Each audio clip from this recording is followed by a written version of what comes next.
একটা এমন দুর্গ, আমার ঘরের মধ্যে কোনো নেশা সামগ্রী বা গ্রহণ করার জন্য এটার সাথে সম্পর্ক রাখতে পারে। আমার এই কথাটা আপনাদের কাছে কতগুলো লিস্ট আছে, আমাকে তোমরা দাও, সাথে সাথে হোয়াটসঅ্যাপে কিন্তু আমার কাছাকাছি এই মাঠটা।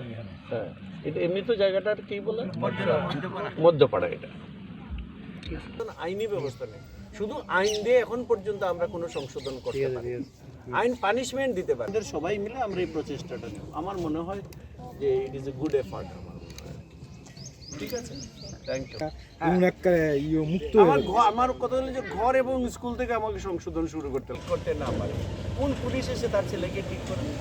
কারণ একটা যদি 8 ঘন্টা ঘুম বাদ দেয়, তাহলে বেশিরভাগ সময় সে বাড়ি এবং স্কুলে থাকে। এই যে নেশার যে কারবার বলবো এবং নেশা আসক্ত বলবো, যখন মানে কিছু লোক খদ্দের থাকে মানে নেশা করার জন্য, তখনই তো নেশা কারবারিরা এই কাজ ব্যবসাটা করতে পারে।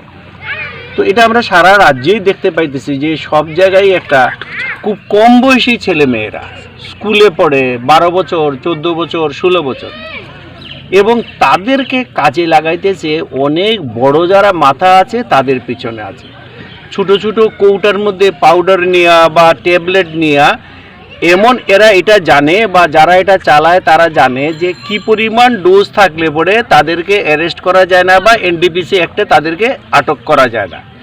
ফলে দেখা যায় প্রত্যেকটা পাড়ায় পাড়ায় এইরকম যারা গরিব যে ছেলেরা, যারা স্কুল মানে ছাইড়া দিছে বা পড়াশোনায় আগ্রহ নাই, তারারে কাজে লাগাইয়া বিরাট একটা নেশা চক্র সমাজ এবং ছেলেগুলোকে নষ্ট করে দিতেছে।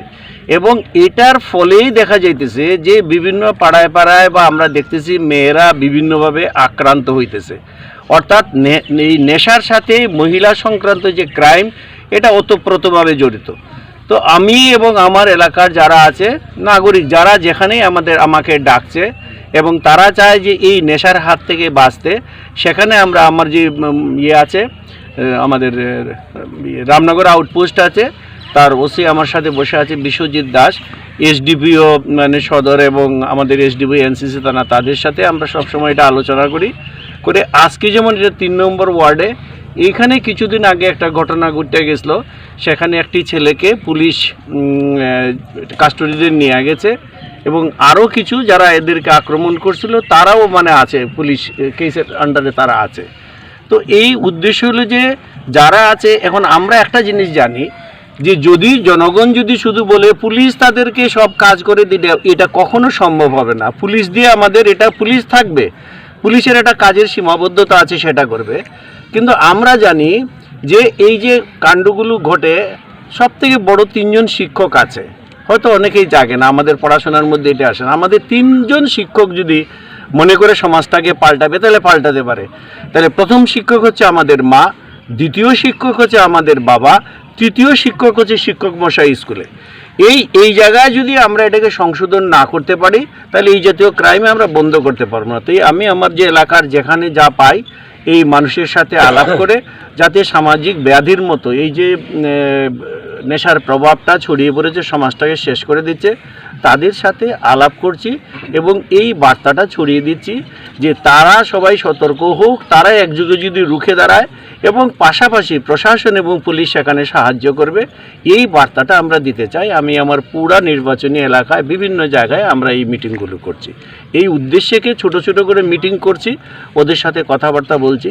কারণ আমার বিশ্বাস যে ওদের ভিতরে যদি আমরা পরিবর্তনটা না আনতে পারি, ওরা নিজেরা যদি সহযোগিতা না করে, তাহলে কিন্তু আমরা এই ক্রাইমের হাত থেকে আমরা রক্ষা পাবো না। কারণ আমাদের শিকড় থেকে এটাকে উপড়াতে হবে, শুধু উপর থেকে প্রলেপ দিলে হবে না। এই বিশ্বাসের উপর মানে ভরসা করেই আমি মানুষকে নিয়ে বসছি, ওদের সাথে কথাবার্তা বলছি। এটা 5টায় শুরু হইব, ওই ধারণার উপরে আমি এটাকে ঠিক জায়গায় আনতেও পারতেছি না। আমি কিন্তু রেডি হয়ে বসে রয়েছি, কিন্তু আমার কইতেছে কিছু লোক তো থাকতে লাগবে যেখানে সব মানুষ কিন্তু একসাথে আগাইয়ে আসেও না, কারণ এটার সাথে কেউ না কেউ তো প্রত্যক্ষভাবে জড়িত।